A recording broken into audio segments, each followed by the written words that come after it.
Hello, human peoples. You're listening to the podcast network of Gamefully Unemployed. To support us and gain access to great exclusive podcasts like Fox Mulder is a Maniac, Tom and Jeff Watch Batman, Star Trek The Next Futurama, and our latest show, Spiel Boys, head over to patreon.com/gamefullyunemployed. We do game streaming, movie nights with our patrons every Friday night, and you can even commission your own podcast about anything you want. Literally anything, within reason, and we have to do it. You are quite frankly out of excuses not to go visit patreon.com/gamefullyunemployed. That's patreon.com/GAMEFULLY unemployed, which is spelled like it sounds.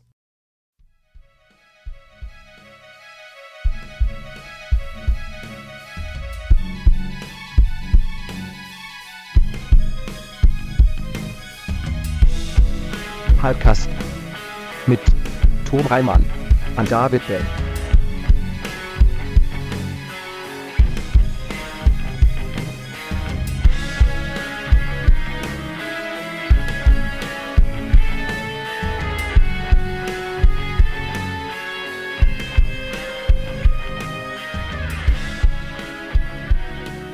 Hello, everyone. Hi. What were the final episode of STRIKEcast? STRIKEcast. It ends here. The show It ends tonight. We've always done, and we'll never do again, maybe. Yep. Probably. Hopefully? Not. I don't know. Honestly. The odds are, I don't know. I'm your co-host, Tom Ryman. I'm the other one, David Bell. I never know if I'm supposed to laugh or not before I'm introduced. I'm Drew Grant. Hi. Laugh. Because I you're mean, if making the jokes. spirit moves you, by all Okay. means. Yeah. You don't have to force But it. we don't have, like, a sign or anything. Gotcha. So, I mean, We like should do a I live felt like podcast. laughing. should. I felt like laughing, but then I didn't because I was like, I don't want anyone to know I'm here if it's supposed to be a surprise. I Sneak up on him. I do that as a podcast guest. I know what you're talking about, which is like before you're introduced, you're like, do I say anything? Oh, I do my best to best to do whatever they don't want me to do. Oh, yeah. I Welcome, do Drew. my Hey. best to be a nightmare when I'm on other people's shows. The thing is, I'll think that I have done a really good job on a podcast. Usually one of your guys is, because I'm not invited on so many podcasts, but I'll be like, I killed that, and they'll listen back, and I'm like, Drew, you freaking freak. I was like, let other people talk. I've done that where I'm like, I nailed that joke, and then I'll listen to it, and I'm like, I mumbled that joke. Yeah. Yeah. Like, yeah. It's the worst when you're like in the car with someone like your like boyfriend or whatever. Yeah, I guess in this case it's just my boyfriend, and I'll be like, wait for it, it's coming up. I'm gonna say something really funny, and I'll just go by, and he's like, wait. This You're is like, the funniest thing in the world, by the way. Making your partner listen to your podcast. I made my partner listen to 2 Skinamarink podcasts I was on, including the one with David. Did you watch him the whole time? Like stare at him? Yeah. Yeah, okay. Well, it's funny because one of them was one that we had recorded together, but I just thought I'd made some good points, so I wasn't sure if he remembered them. Listen back That's to him. really That's funny. like one of Dante's levels of Inferno. Yeah, Absolutely. at least on Absolutely. the 405. You're like, that's a LA level of hell. Yeah. Stuck in traffic listening to somebody play their podcast Man, for you. a significant percentage of the people on the 405 are listening to their own podcasts. Oh yeah, it's the new want to hear my mixtape, right? Like it's Oh, just yeah, the yeah, new 100%, yeah, hell. Well, it's just such Yeah. a Schadenfreude feeling, though, because I don't like my voice. I don't try to, like, transcribe my own stuff. I don't try to listen to my own stuff. But, like, I kind of need to have this, like, weird, desperate need to, like, validate that I'm as funny as I think I am. Or, like, Yeah, I mean Oh, we all you do are. podcasts. yeah. Yeah, Yeah, this is guys. what we're all here to do. Drew, I'm here to tell you that however funny you think you are, you're at least 10% funnier. I mean, Yeah, I really enjoyed telling you a story over text the other day, Tom, and then feeling like I was God. really, literally watching tears roll down your Could cheeks over not text. have predicted where that was going. Oh shit! I'm gonna have to hear this story. Yeah. Law and Order story. Yeah. Well, it actually is Okay. relevant to the SAG stuff, so whenever we talk about the strike, we can talk about... You'll whip it out. Yeah. You'll whip Sure, out the yeah, Law and yeah. Order. I'm Okay, gonna tease it. good, yeah. good. Oh, plugs. You should plug some stuff. Oh yeah, guys, if you're ever in the mood to make content on the internet but think I'm getting screwed here, go over to Passion Fruit. That's like passionfruit.fruit. It's FRU.IT. It's one of those things. It is a new site that I'm working on. I'm a managing editor for, but it's also much more than that. It is a hub for creator labor issues. it's got like a guidebook, I guess, is what we were just calling the Wall Street Journal for creative labor. So it's stuff about like how to find a tax person, like how to know if you're being dealt with a DMCA takedown notice, like what to do. We're going to have a Discord up and running pretty soon. We have some membership tiers, and it's just like something I'm pretty passionate about, passion fruit about. So check that out. I write a newsletter every Thursday. That's what I'm doing. Yeah, Cool. sounds awesome. Yeah, That absolutely. I just went through a summer news script about how the internet economy is so fucking fragile. And it's this, right? Is like everybody goes on the internet to be their own boss, and then you learn like you still have a boss. The boss is Jeff Bezos. Yeah, or exactly. Or it's YouTube, or it's Amazon, or Google, where it's like you still have to like answer to these entities that are the gatekeepers. Like, it's not a free market, right? It's a market that is controlled by these rich people, and it's ridiculous. And it's ridiculous. And there's no unions. There's no And unions. yeah. Well, that's what we're trying to like build up a newsy sort of metaphor here of like there's no unions, but like there can be a coalition of people who just get together and say we're not going to take this anymore and collective bargain. 100%. But everyone works in a vacuum in the internet too, which is like the hardest part like, to find out. That's the thing is you don't work for anyone technically, so it's hard to have a labor union, but they're clearly something needs to happen. So that's awesome. SAG is like a labor union that not one particular boss. You know, there are. I think this summer was like a really good example of how there can be unions and I guess you would call them guilds technically, but like collective bargaining stuff where people just go, we're not going to work for this like conditions. And you know, I think. I don't want to go off on a tangent here, but I don't think like YouTube says that they're your boss. They say they're like connecting you. They're just a distribution outlet. They're giving you tools. So that's why it's a $61 billion industry, but it's like most 43% of people in this world making stuff make under $1,000 a year. So like none of that money goes to creators. It's really ridiculous. sad. Yeah. Yeah. What was it again? Say it one more time. Oh, it's passion fruit, but like there's a dot between the passion dot fruit. No. Passion. It's passion. Oh my God. FRU.IT. Okay. So passionfruit.it. Yeah. You read it. It's passion fruit. Yeah, That's check very us cool. out. I didn't make up the name, but people seem to like it.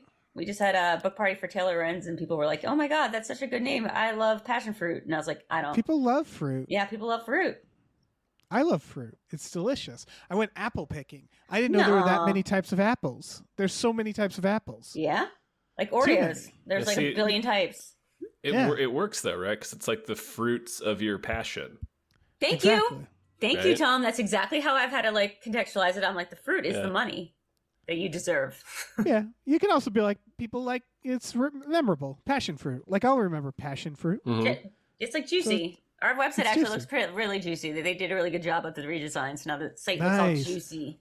Looks cool. wet. It's like a moist. Oh, cool. Looks like a 90s Gatorade ad or like a 90s juicy with a Sunny D commercial. Like that's what the website looks like. Yeah. Pretty good. A sweaty ad. Yeah. Yeah. I like my drinks to sweat. Yeah. Oh, God, yeah. Speaking of which, we should thank some producers, right? Yeah, I guess so. All right. I'll get us started before we get into trailers. Big old thank you to @NerdNumbers. Thank you very much. Thank you to Zero Charisma. Thank you. Thank you to Aaron Burser. Thank you. Thank you to AJ. Thank you. Thank you to Andrew McGuire. Andrew Howe's Nemesis Returns. Gonna struggle with that one. Sure. Thank you to Andrew. Your ad here, How? So many fucking Andrews. I know. Thank you to Asking Seven. Thank you. Thank you to Bob Grenville. Thank you so much. Thank Right, I'm you. going to swoop in here. No more Andrews. If your name is Andrew, you got to pick a different name. Thank you to Bootler Bootlison. Thank Thank you you to Brian who Tom knows. Thank Thank you you. to Brockway loves the Meat Millie. Thank Thank you to Burrito wants you to drink water, hit the gym, and do the ska because they loves y'all. Pick it up. Thank you to buy TikTok superstar Jason Parge's new book, Zoe is Too Drunk for This Dystopia, out now wherever books are sold. Thank you. That is not Jason. Thank you to Chester's Prophet. Thank you. Thank you to Christopher Robert Sparts Esquire. Thank you. And thank you to Dan Hackroyd. Thank you very much. All right. So as we said, this is the final STRIKEcast. For a few reasons. Yes, the strike is over. We'll get to that later. They still have to vote on it. Yeah, so it could not be. Yeah, I know they officially lifted the thing where they're like, you can promote stuff now. Everybody's jumping on that. We'll jump on it next week. We'll do a catch-up episode. and we'll dig back and find some, trailers and stuff. Can't wait to talk about Ghostbusters. Oh my but God. now, so excited to talk about Ghostbusters. Frozen Empire. Promise we can't talk about Ghostbusters because I Can got a you lot to say. imagine New York cold? Can you imagine it? I mean, the ocean is so scared in that commercial. It is. All right. It is. But right now, we're talking about November Like, of. what if we did that? What if we just started calling all them commercials again? Commercials? We should. Yeah, just Fuck it. fuck it. Movie Get trailers commercials? right out of here. Commercials. We're talking about commercials. Well, we're talking about November 1983. We are. These are the top 1983. 10 films in theaters in November 1983. Yeah, Oh. and we're starting with. Reaching back in time 40 years ago. Yeah, Shut we're up. starting with a. Yep, a I know. complete- It hurts me. It hurts me. I was not one yet, but like I didn't exist yet, but like it's too close for comfort. I was close to existing. Yeah. Yeah, it was getting. I existed.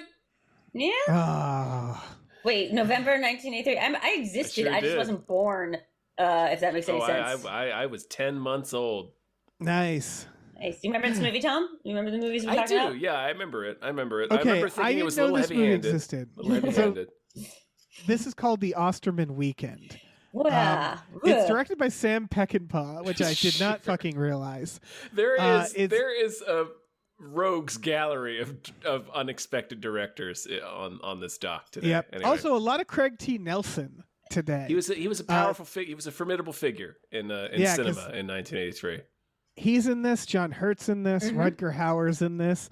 It apparently takes place during the Cold War, where I guess it's like a fucking weekend at this CIA guy's house to figure out who's a spy or something. Which is a bad idea. Just by FYI, that's like a terrible way to do it if you are a spy, Oh, to go to yeah. other like a big spy party. Like it's like Weekend at Sheila's, but like or the last Absolute- of Sheila's. Yeah. Yeah, absolutely. This is looks like a real thriller with a name. I saw this title and I was like, what is this going to be, like a romantic comedy about a wedding or something? Nope. Like, it did not sound like a thriller. The Osterman Weekend does not sound exciting. Doesn't sound it's just exciting, but it his does sound like annual a- spy weekend where he gets all his spies to come over for burgers and cigars.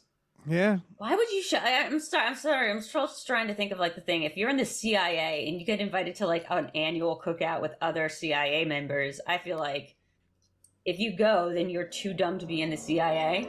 Isn't that it? Like we Yes. should know Right, who's in the if you- CIA. If you go, they should assassinate you, right? Yeah. Like they should kill you for going to this.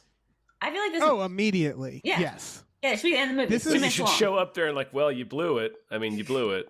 Here's the thing. This is also based off a Robert Ludlum I novel. saw so, that. Like, he knows wrote what he's the Born, doing. He knows the Born spies. Identity, right? He did, And yeah. it Yeah. is based on a real guy, as I've heard. Yeah. Is it? No, I No. know. Not at all. I've never seen anyone except the one that was like a metaphor for taking too many pills. The one with Jeremy Renner. But I was just told the plot the other day of The Born Identity. It doesn't sound real. Wait, you've never seen The Bourne Identity? I saw The Born Legacy. Is that the one? Legacy. Yeah. Yeah, that was from when the era where we were like throwing in Jeremy Renner as like the replacement, Mhm. Yeah. if that makes sense, where it was like, let's fall back on Jeremy Renner. And it didn't work. It didn't work out. He was a Well- real substitute teacher or right around He 2010. was. I remember just thinking the story was so weird. I was like, is this supposed to be like, is this talking to kids about like, don't get addicted to pills? Because that was like the whole plot of the movie. It was just like, he needs these pills or else he's not smart anymore. He gets I don't dumb. even remember that. That's wild. Oh, that sounds Yeah. like Limitless. Yeah. It was like it was like a don't take drugs, kid, unless you want to just stay smart, in which case keep taking them. Right, like Right. that seems like the opposite lesson. It seems like drugs are awesome in this scenario, Is and Jason that I Bourne should not- take more of them. Is he not smart because of drugs? Is that just something they added for that one No, film? he's Just smart that because one, I'm like he's pretty the sure. ultimate badass. Yeah. Did I mention John Hurt's in this? Yeah. I did. He sure All right. is. The poster's a lot cooler, by the way, than the title, because it's a shot of a lady with a fucking like a compound bow, and that's it. And I'm like, okay, well, that's a cool weekend, Yeah. whatever that is. Because this trailer devolves into madness. Like, it's just again, what happens when a bunch of like CIA spies get together? They start shooting crossbows at each other and going Why? nuts. Machine Like, guns. Dennis Hopper is Yeah. there. That's never a good sign. never a good sign. I really want to see this stupid movie. Yeah, now. we kind of got to watch this. young John Hurt freaks me out a little bit. Oh yeah, It is weird. Yeah, young John Hurt. I was watching an Alien the other day, and I was just like, man, why? Like, go back to putting that prosthetic from Elephant Man on. Like, I need that in order for me to understand like what you look like, because I can't have him just look like a hot dude. It's like a little skinny boy. Yeah, no, just, you need to be like it. you got to be a wizard or something. Yeah. That's where I'm comfortable. Something. A He looks like wizard or a somebody I would date spaceman, nothing else. Yeah, it's like somebody I would date at Oberlin, like 100%, and that makes me uncomfortable about John Hurt. Oh yeah. Anyway, this kind of gave me vibes of like The Last Sheila? I think that's the name of it. That Sondheim, Anthony Perkins movie that they did, where it's sort of like also what Glass Onion was based on. And it's just sort of like a bunch of like shitty people get together, and then like there's a mystery afoot, and they're just kind of all taking an adventure like weekend in Greece. So they're on a boat, and they kind of like just are shitty people. It looks kind of chill. I saw a movie called Brooklyn 49 recently that we covered on More Hype, I believe. That's a similar idea. It's a bunch of ex-military get together in one house, and things go weird. Things get real weird. I mean, again, though, I don't know how the CIA works. I'm not claiming I do. The most I know about the CIA is that like they got involved in the banana wars. And you got the pill thing, right? They do this magic pills. Yeah, they do the magic pill stuff. I know about Jason Bourne, kind of. But what I don't know is like if they know each other. Like, do they know who? Isn't the whole idea that they shouldn't know who each other are? Like, if they're getting my assumption is being in the CIA is a lot more boring than the movies make it out to be. That's my assumption, right? I think it's more of like the first act of a Jack Ryan movie as opposed to the last act of a Jack Ryan movie. Does that make sense? Yeah, sure. Yeah. But like, are they even supposed to be in America? Like, aren't you? If you're doing your job and you're the CIA and you're on like, the continental U.S., like, aren't you kind of not doing your job? Is that kind of like a vacation? You should be in another country. On break. Yeah, they could be on break. Yeah, maybe. I don't know. You got a whole weekend. You could be setting up a Banana Republic in Pennsylvania. Yeah. And is that skill set transfer over to like being good with crossbows? Like, is that the same people? Yeah. Okay. Sure. Yeah, that's the part that like I don't understand. Yeah, I guess we'd have to watch the movie. Maybe it's perfectly explained. Yeah, I think maybe all these mysteries will be resolved. Yeah. Yeah, I just definitely gonna watch it. I definitely think it's gonna have the same vibe for me as, I don't know why I'm thinking this, but Sneakers. I'm like, oh, it's good. Sneakers. I'm gonna be like, it's good. It's not for me, but it's good. Like, I like that it exists. I don't think it's good. I don't think it's good at all. I love it though. That's the opposite of how I feel. Let's talk about this next trailer, because this next trailer is Terms of Endearment. Hell yeah, it is. Fucking James L. Brooks. Yep, Spanglish's James L. Brooks. Uh-huh. The guy from The Simpsons? Yeah. Cool. Yeah, this is like he directed a handful of movies. Yeah. Like a number of this. I think it set a record for Oscar nominations at the time, and it won a bunch, including like screenplay and director for. Okay. Oh wait, James I thought you guys were being sarcastic. Yeah, no, this is totally James L. Brooks. It's the most famous movie. Yeah. Oh, I'm sure the screenplay is good. I just noted that Jack Nicholson. I mean, I've never seen it, but I know it's a famous. I know all the things from it. It's like, yeah, I know it. Yeah, I never saw it, but I feel like I know it. Yeah, like I've osmosed a lot of it, and its 1996 sequel, The Evening Star. Mm-hmm. This fucking cast is out of control. It is. Danny DeVito, and John Lithgow are in it. I can't get past. Yeah, he plays a guy named Flap Horton, and I'm like, do another pass. Do another pass. Jack Nicholson plays Garrett Breedlove. Yeah, it's Garrett Breedlove and Flap Horton. But Garrett Breedlove is an astronaut, which he's you an astronaut. cannot forget. Yeah, he's awesome. an astronaut. Yeah, do different names. Make a different name. No, this guy's clearly trying for something, and he won, and it's perfect. If they were both astronauts, I'd be into it, because astronauts have dumb names. So like, that would make sense. It sounds like maybe they were taken away in space and replaced by just like aliens who just did not know the English language. That's what that sounds like to me. Is that the plot? Yeah, why not? Okay. No, it's Shirley MacLaine wants to. She's DTF? Yeah, with Jack Nicholson. This he trailer hates her kid. could just be called Grandma's Fucking Again, because she makes frequent. Every time we see Shirley MacLaine, she's either referencing the fact that she's a grandma, the fact that she's fucking, or both. Mm-hmm. And it's like Golden awesome. Girls. It's like Golden Girls. She's like Blanche. She's awesome. Yeah. She's like all of them. They all fucked. That's That true. whole show was so That's much true. fucking. Yeah, I mean, I know one thing about this movie. Can I spoil it? Can I spoil the thing I know about this movie? Or not? Should I? The thing I you wrote in the don't know. notes, is that this movie or is that Steel Magnolias? Oh, wait.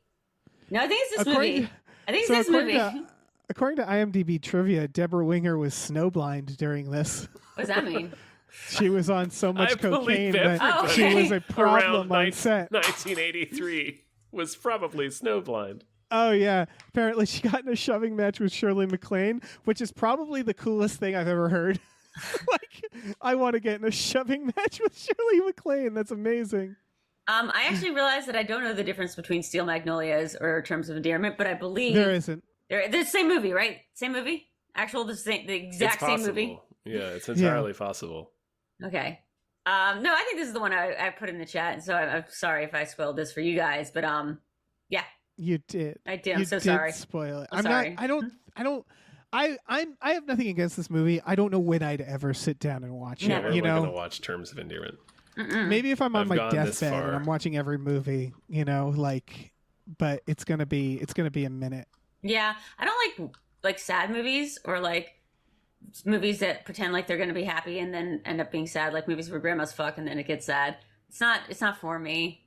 Right. But yeah, nothing about this is ever. None of the words in the title appeal to me, and I think that's a little bit of the problem. Like Steel Magnolia Right. sounds cool, but like Terms of Endearment are like things that I don't like. It sounds legal.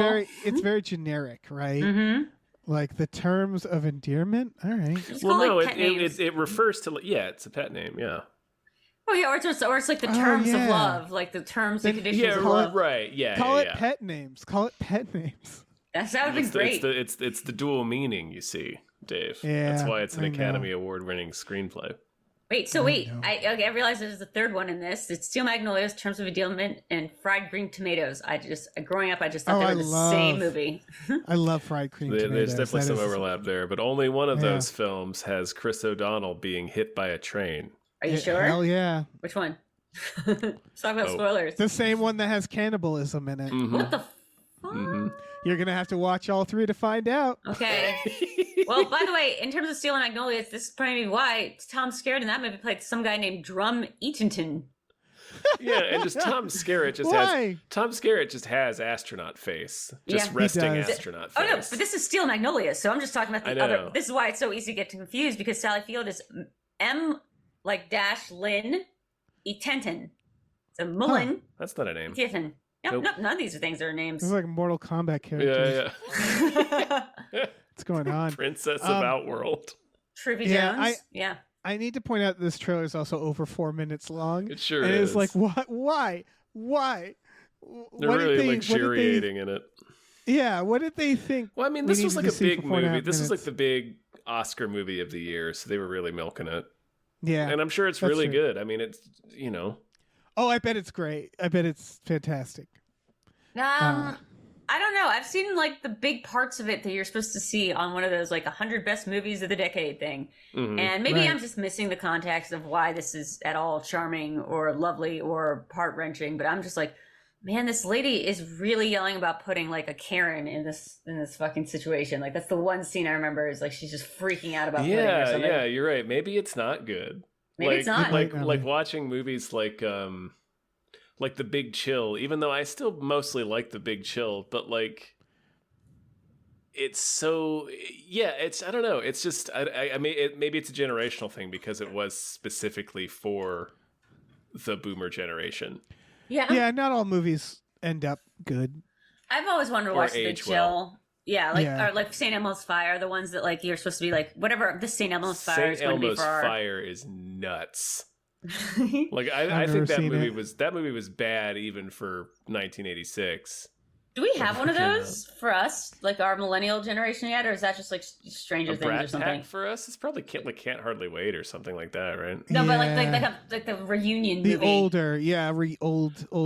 fucks getting together. I guess it's all happening on TV now. It's like Yellow Jackets or something. It'd be Yeah, that. that's the problem. It's like, and we also just like make movies now, like where they just get all the old people back together. Oh yeah. To, like I don't know, it just feels Or we don't have as much nostalgia. Were you asking? Is there a movie like The Big Chill for millennials? Yeah, that's what I mean. Like, yeah. Not yet. I think we have to be a little older. There's probably Lena Dunham, call us. Just kidding. There's probably one I'm overlooking. Yeah. I want to talk about this next one because this next one is Amityville 3D. Sure is, Dave.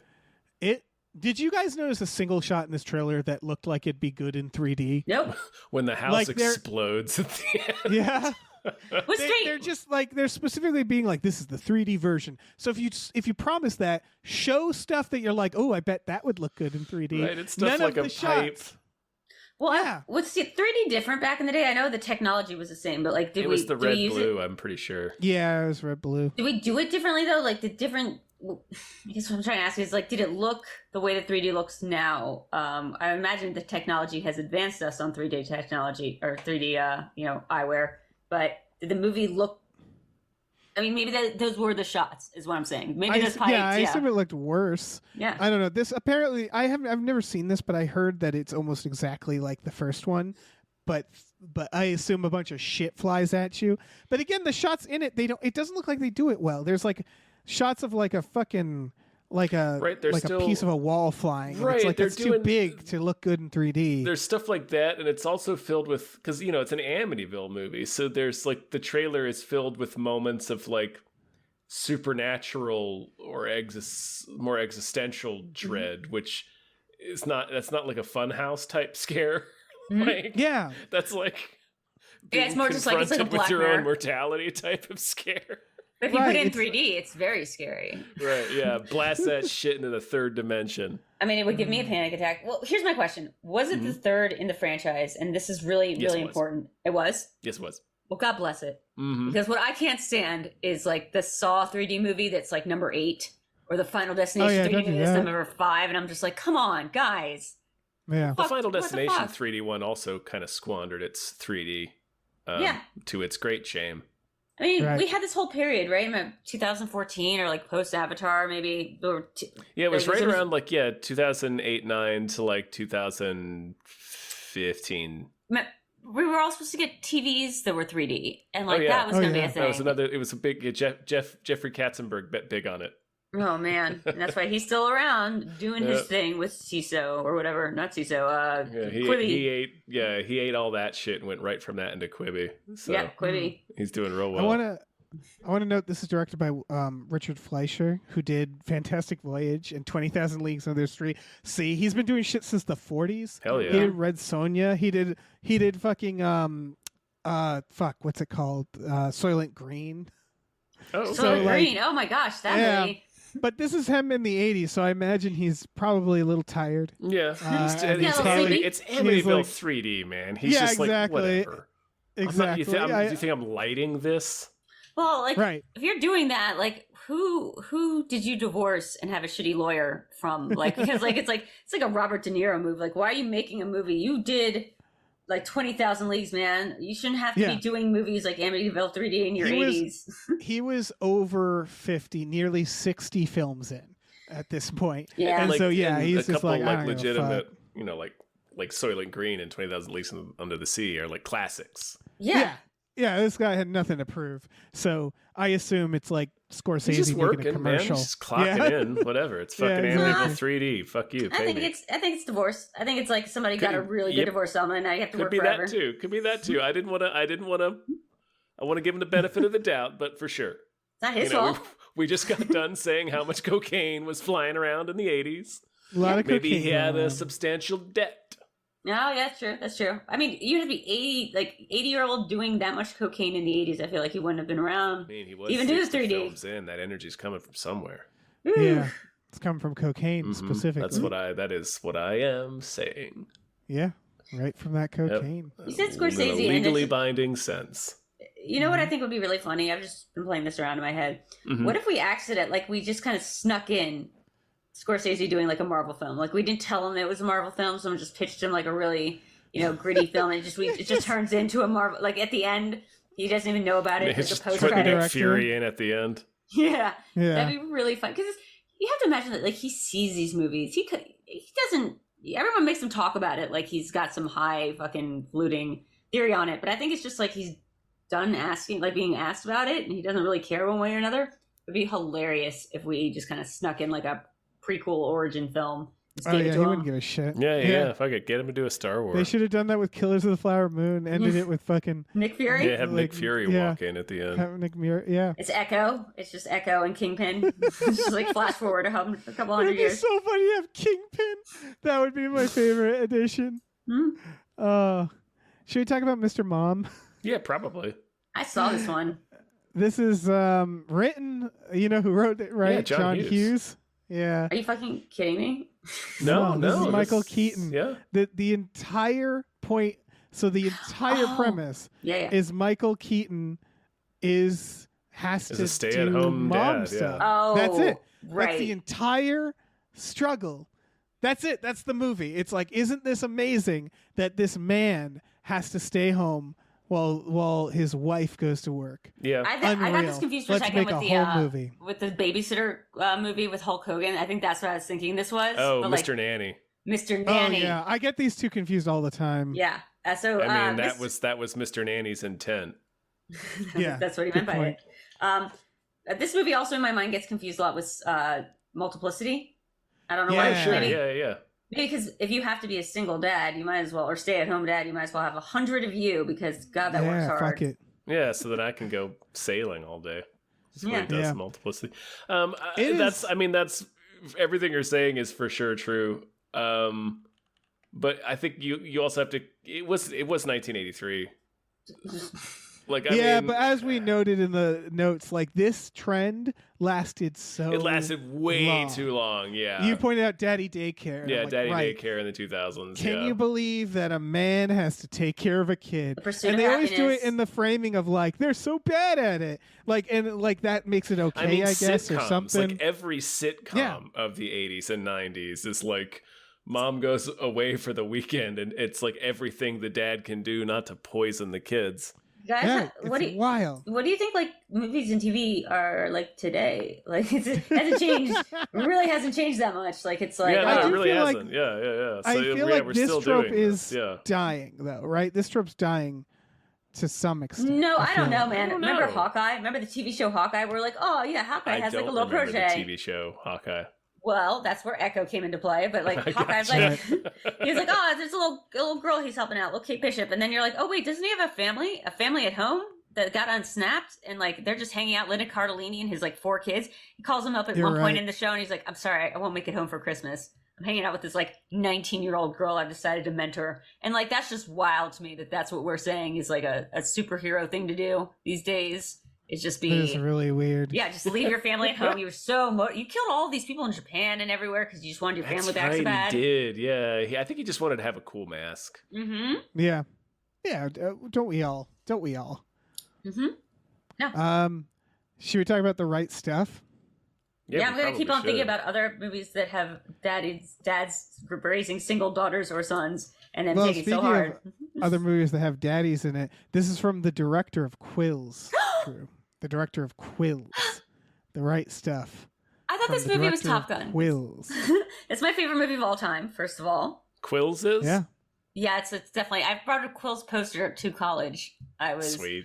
Yeah, no, I was super. That was like my. Coolest kid in college. I still have that poster. It's in my garage. It's Quills is an all-time great for me. I won't put it in my top 10 anymore, but I think it is a brilliant film, and I thought everyone in it was so sexy, including Jeffrey Rush. That's very funny that I also thought this movie. That's the theme of tonight. Is I thought this movie was that movie. I thought this movie was Top Gun. Or It's like kind it of looks Top like Gun. it. It's not Top Gun. Is this the one where they're running on the beach? no, that's Top Gun. No, I'm thinking of Rocky 3. not Top Gun. No, I'm thinking people are screaming it. I forget what it's called. I'm thinking of a different movie, but it's all kind of part of the same blob, which is like training to do stuff. And this one just passed me right by, and it feels so antiquated now. Like it's like we're gonna go to space, and like the trailer is so like spoon feeding like. They're heroes, but they have emotions too. Yeah. And it's so basic. Well, this that was I like feel the, like this I was the like first, and I well not not even just the first. I think it remains the most significant movie about that's the space race. So all these like Scotland's like Alan Shepard. Right. So I think this is the one that this is the space movie that like established all of the tropes of space movies. Right. The Simpsons directly like ripped this off. Oh when yeah. Homer goes to Oh space. yeah. So the fact that it's cast with like the same people who were going to be in Apollo 13, that was like not an accident. The fact that it's an Ed Harris joint. I think that is stunt casting, right, for Apollo 13 Oh, to some extent. Yeah. Plus, Ed Harris just has astronaut face. Just He like, really does. Whoever else I said. Scooty McTiernan. It's also it's never smoked weed face is what you're describing too. That's astronaut face. It's the same thing. Real It's Johnny the same Unitas face. Yeah. He was one of the earliest celebrities I ever met. Real quick is Ed Harris, and I met him at the Huffington Post party for Barack Obama's inauguration, and he was just like the sweetest guy. And I would like definitely walked away thinking, I bet he'd smoke some weed with me. So it's really funny that he has don't smoke weed face. Because that's absolutely true. At least in this era. By the way, when I say it's the director of Quills, I should also note it's the writer of Indiana Jones. What? Raiders of the Lost Ark. It's Philip Kaufman, who also directed Invasion of the Body Snatchers. It's just funny to identify him as the director of Quills. So, I love that is the case, though. Can you tell me what else the guy from Quills has directed? Because I actually don't know. Rising Sun? No idea. Wanderers? It's awful. It's great. You should watch it. Twisted. He hasn't done much. Okay. He's mostly written a lot of stuff. Like I said, Indiana Jones, and some others. Wait, so you're saying the guy who wrote Indiana Jones directed Quills? Is that what you're telling me? At least he has a story by credit with Raiders. Holy shit. That's why they're he's so credited sexy. for all the other Indiana Jones for characters and story. So yeah. Oh my god. This is like it's all one big mush. It's like it's like Patrick Shanley, like like John Patrick Shanley, where you're like, what? You did Congo and then Proof? Right. Not Congo. And then Doubt. You know who wrote Quills? Harrison Ford. Shut up.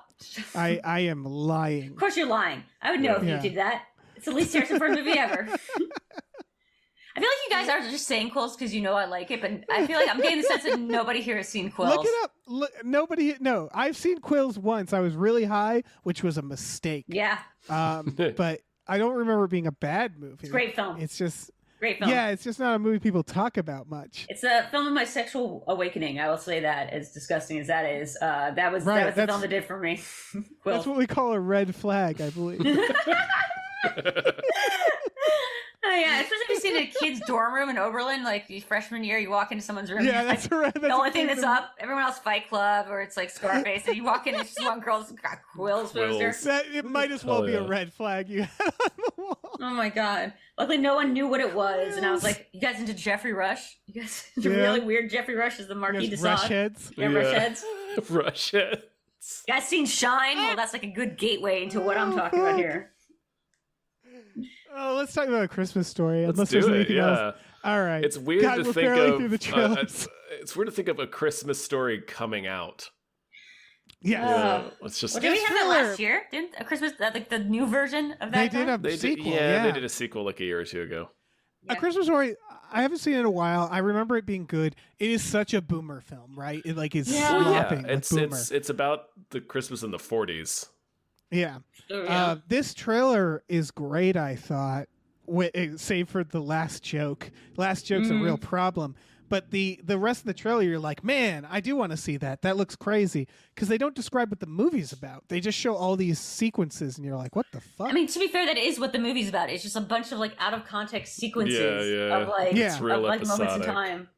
Yeah, and it's got that Wonder Years thing with the voiceover. It never appealed to me. I don't know. As a Jew who is not of that generation, I was like, I don't know. It's a lamp. It's a fucking right. It's a light. It's a lamp. I don't get it. But as I gotten older, I think like there's like a charm to it. It's it's other people's thing. It's not my thing. But like I appreciate now that it's not a whatever fucking Last Christmas we're putting out now or 20 years ago. It's the man. Yeah, I never even thought of what a trailer to this movie would look like. So it's weird being so. This is a movie that was perpetually on in my house growing up. So I have probably seen this movie 100 times. Oh yeah. I feel like I have too. That's the weird thing, but I can't remember like any They show it order on of cable. plot. They show it on like TBS. You'll shoot your eye out, like the part with the Santa Claus and rolling down, like the little thing. I mean, I remember all the parts of it. It's like It's like thinking about what the world was like, what New York was like without the Statue of Liberty or something like that, where you're like, it's always been there, and like the idea of it becoming a thing is weird. I get that. You're drawing attention to it. I was just sort of born into this movie being around all the time. It's just always existed. Yeah. So it's sort of like losing an institution. Like to have to think about it like being birthed into existence is like trying to think about like the Statue of the Statue of Liberty. When a statue gave birth to the Statue of Liberty. Yeah. Or a larger statue. Yeah. So when Ghostbusters 2 made me think about that too hard about what it would look like when it walked around and danced. Yeah. Yeah. I got you. Yeah. Ghostbusters, man. It's a movie. It's a movie. Oh. I wonder if you could make a movie like that today about like I guess they kind of have or I'm blanking I guess on all the giving birth to other statues. Yeah, but that's statue birth, which is by the way like that is like that's a fetish and I forget the name of it and it's mostly held by women. That's a fetish? Well, it's like you are in love with big, tall, inanimate objects and like fetishize your relationship to like things like Ferris wheels and like buildings. Oh, and so, okay. Your tone of voice sounded awful judgmental, I Dave. googled statue birth fetish. Well, it's like that plus birthing porn. Right. There's birthing porn? Well, vor, there's like vor, which is the inverse of that. You know, like that's when you, right. Yeah. I guess I'm not that surprised that these things exist. Yeah, I'm Googling statue birth. I thought there was a specific fetish for statues giving birth. I mean, I know there's that movie about a woman who falls in love with a roller coaster ride, like a roller coaster, a theme park or a fair ride. There we go. You got it. So yeah, there was like a thing like in 2000s. I feel like in the Something Awful forums, it's just like the knowledge that this was real and existed. And the girl I went to high school with ended up like studying this as her like PhD, like doing a doctorate degree on like people who have that specific. I'm not sure. Statue birth fetish? No, the statue or like the large monolith fetish of like just being obsessed with Ferris wheels or buildings, and they form these weird emotional relationships with them. So it's like I feel like it's less of a fetish than like because it's held by more women than dudes. It's like this weird emotional toxic relationship that they have with like the Chrysler Center or like a big bridge. Oh. You know, it's sad that it's toxic. Well, I mean, it's toxic because it's well, just I mean, projection. if you knew the Chrysler Center, you wouldn't be surprised. Yeah. Or you want to talk about the Dead Zone? I would love to talk about the Dead Zone. Yeah, I love that Christmas Story had us talk about monolith fetishes. Yeah, you would think that the light would have gotten us there, right? But speaking of fetishes to objects and like weird stuff, this is a Cronenberg film, I always forget that. I always forget that. In fact, when you said that right then, I was like, "No, it's not." Oh, yeah. It looks too normal. Mm-hmm. It seems which isn't to say that. Go ahead. No, go ahead. Sorry. Oh, it isn't to say that he hasn't made movies like this. This is just. Yeah, it's just. I don't know. It's weird because he's like really good friends with Carpenter, right? And this seems like a Carpenter movie that would have like a David Cronenberg reference in it. Like he calls a lot of characters Cronenberg, and like there's like there's that guy in Escape from New York. I think Christine is around the same time, so I wonder if we go watch Christine if there's a Cronenberg reference in it. And I just wonder. Oh, I'm sorry. No, go ahead.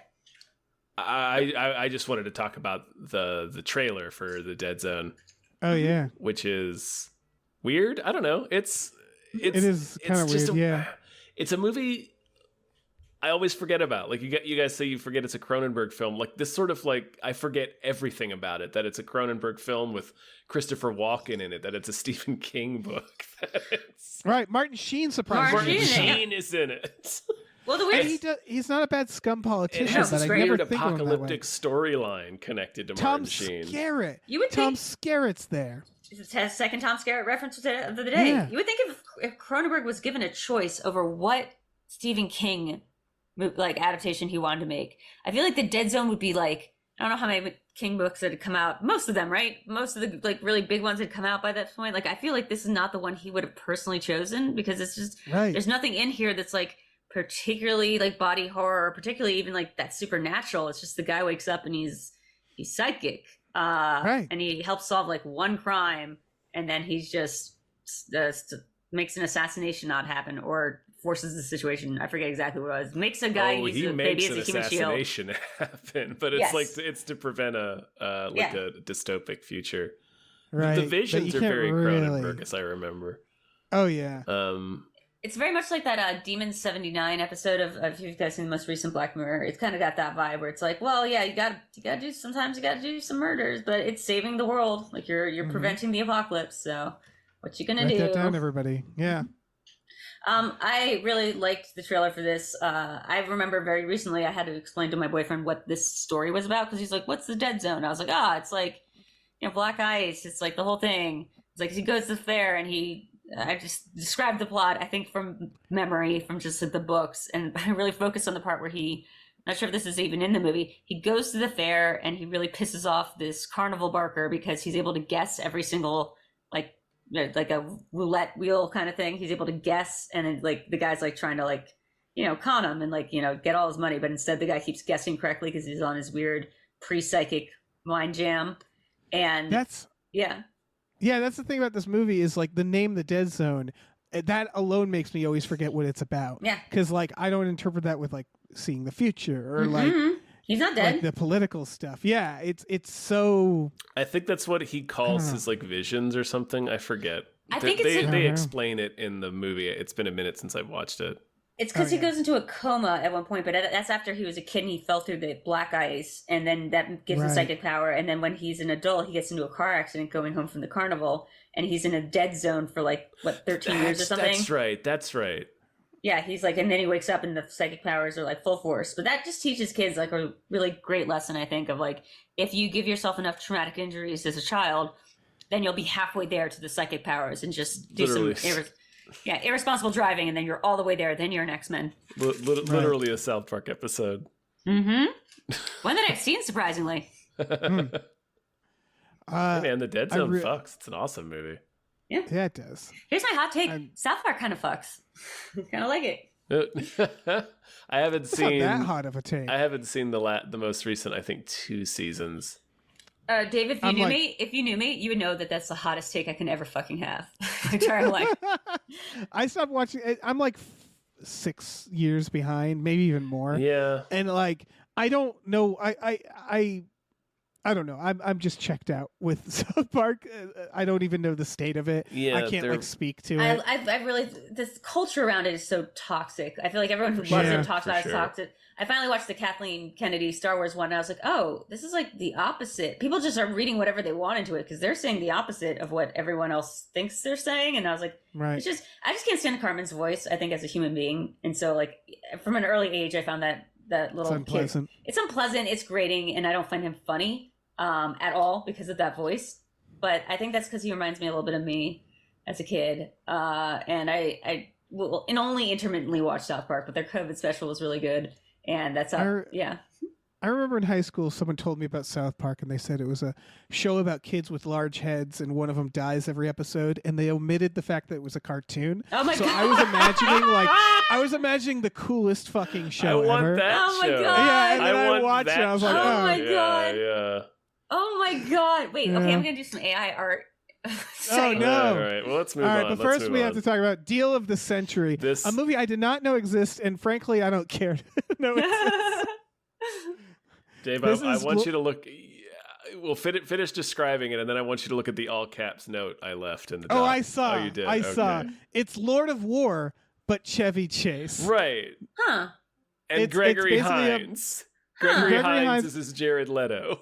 And Sigourney Weaver buried in the trailer. They're like, and Sigourney Weaver. And you I'm barely like, see her.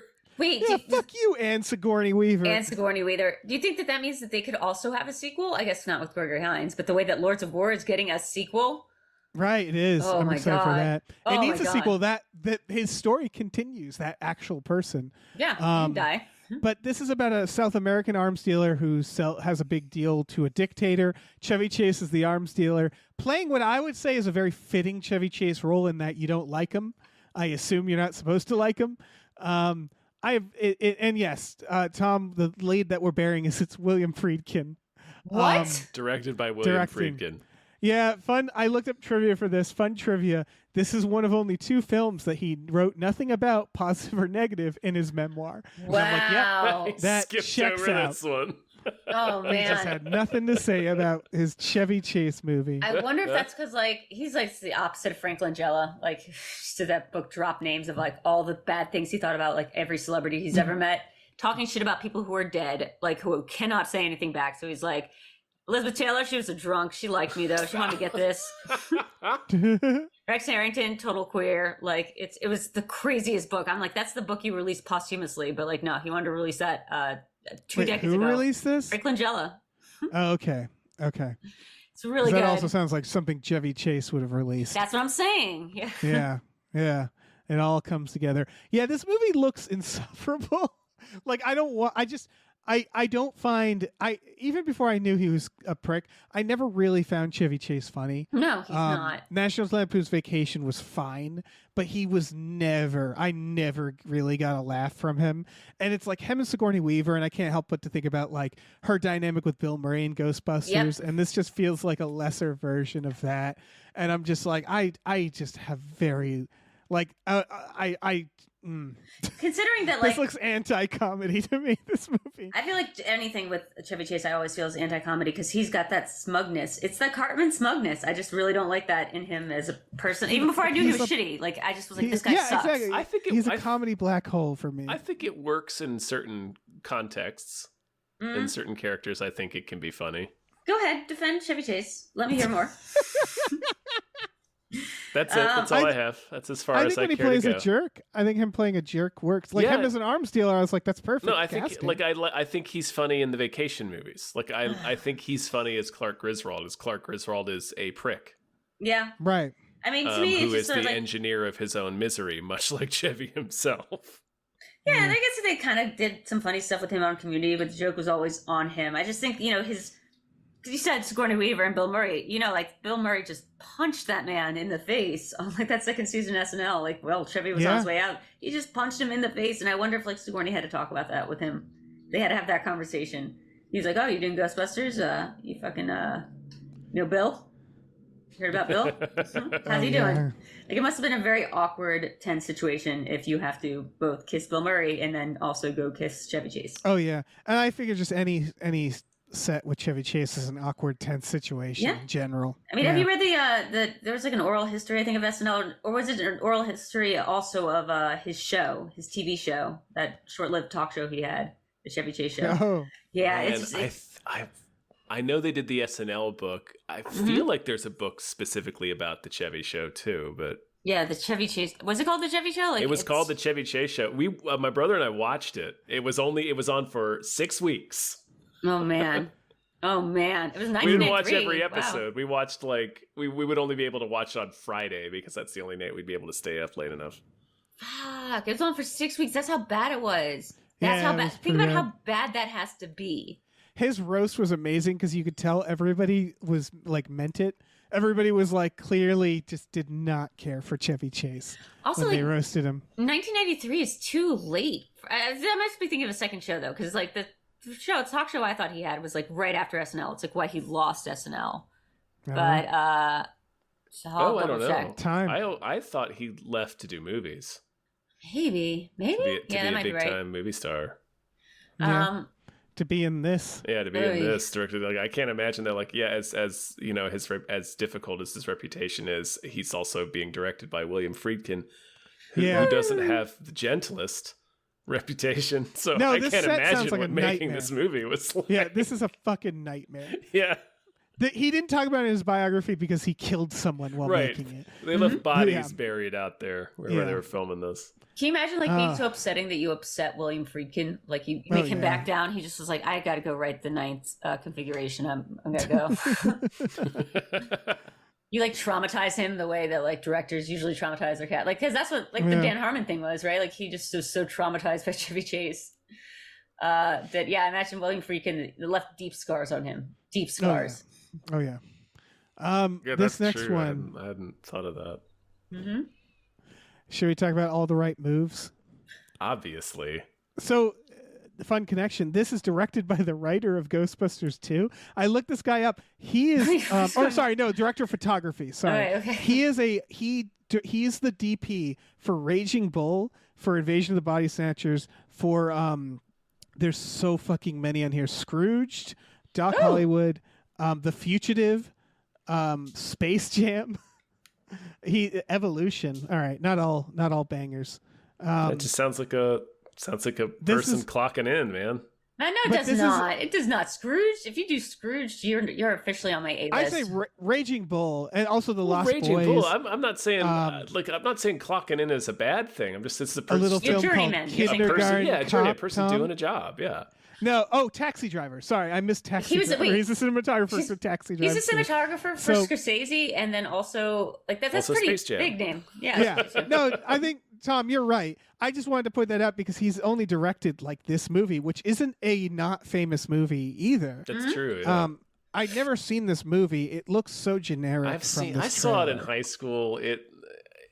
I don't really remember it. It's very funny they picked these movies because I used to think this movie was I didn't pick these movies. It was the Ed Harris movie. Like I'm just saying like these. I guess this year or whatever just had a bunch of movies that I confuse in my head or conflate with like other films that came out that year, the year before I was born. I thought this movie was the Ed Harris space movie. Weird. Well, that's right. Right. I was about to say this era was this year was obsessed with people having the right amount of things, moves and or stuff. Yeah. This it's just small town football star wants to make it big in college. That's the movie. Yep. You got fucking Craig T. Nelson playing a coach type. Coach, the role he was born to play. Yeah, either that or apparently a millionaire who killed his wife or whatever in The Devil's Advocate. Oh my God, the best role. Playing basically Trump. Like I'm pretty sure he's supposed to be Trump in that. I have a very funny story about that. 1,000% supposed I to will be Trump. save it. Yeah. No. Tell us. Tell us. Trump was supposed to be in this movie because they used his building for the Al Pacino's penthouse.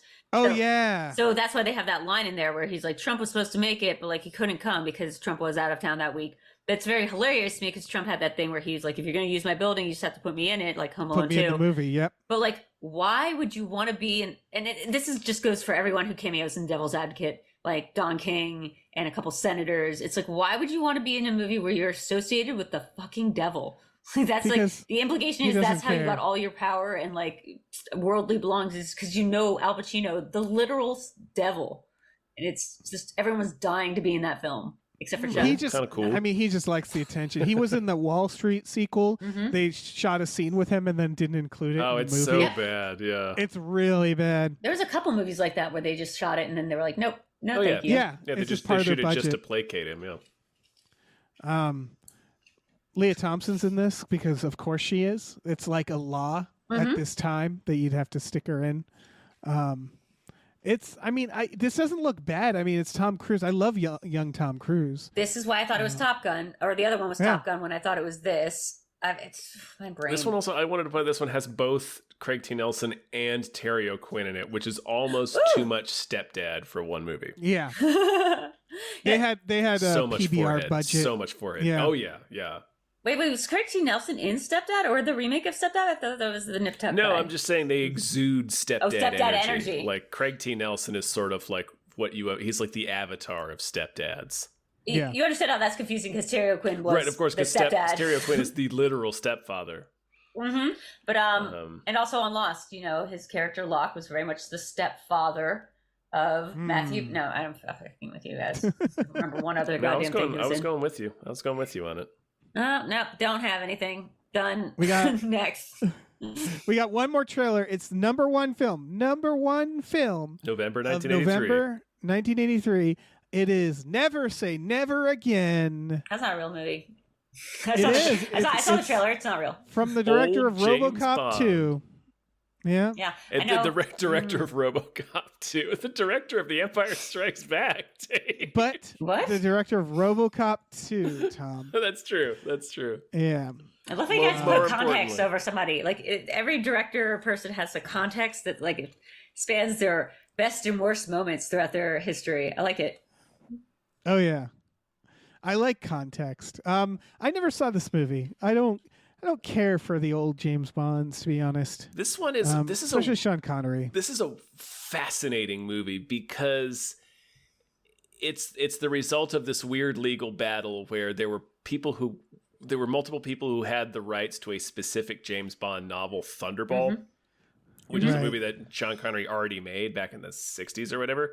And this movie came out in the same year as I think Octopussy, like a Roger Moore James Bond movie. So I was about to say, isn't this past his time? Yeah, it is. So this basically, the person who had the rights to Thunderball put this movie out as a fuck you, essentially, to the Broccoli's, or the people that own the Broccoli's. Yes, that's right. The James Bond series that we're all familiar with. So they did this. They got Sean Connery to come back. It's essentially, it's a remake of Thunderball. It's the exact same story as the movie that's called Thunderball, starring Sean Connery. It's just he's old in this one.